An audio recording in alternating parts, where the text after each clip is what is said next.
Now, the chair of the Southport Inquiry says it will look at the wholesale failure of multiple institutions to prevent the murder of 3 young girls and the attempted murder of 10 more people last July.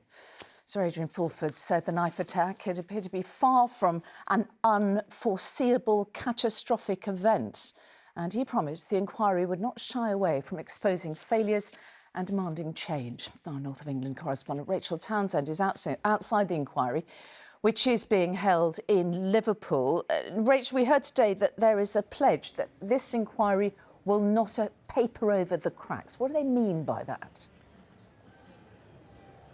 Well, I mean, they will want to get to how this happened and fast. It's an inquiry that the Prime Minister had said will lead to real change. It started here this afternoon very meaningfully, movingly, as everybody inside the chamber stood to observe a minute's silence for all of those affected by the Southport attacks, for the 3 girls killed, Bebe King, Elsie Dot Stancombe and Alice da Silva Aguiar, for the 3 adults who were injured as they tried to protect them, and for the other children who received psychological and physical injuries. Now, the chair, Sir Adrian Fulford, met with the families of the victims before this inquiry, and he was clearly deeply touched by what he heard from them. He spoke about the impact and their request that the image of the still of Axel Cabana is not used. He said they find it frightening and distressing. He also said that ordinary language can simply not reflect the enormity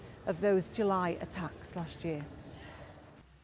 Instead, I simply observe that his crimes impose the heaviest of burdens on our society to investigate speedily but comprehensively how it was possible for AR to have caused such devastation, to analyse the decisions that were or were not taken by multiple individuals and organisations given his deteriorating and deeply troubling behaviour, to identify without fear or favour all of the relevant failings, and to make comprehensive, sensible and achievable recommendations to ensure we have the best chance of intervening with and preventing others who may be drawn to treating their fellow human beings in such a cruel and inhuman way.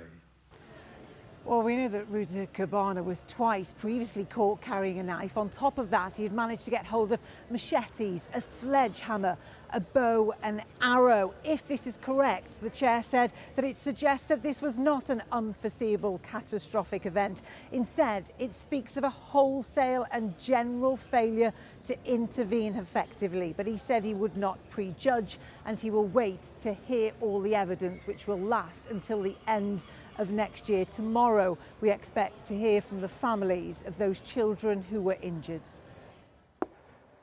Rachel Townsend in Liverpool. Thank you.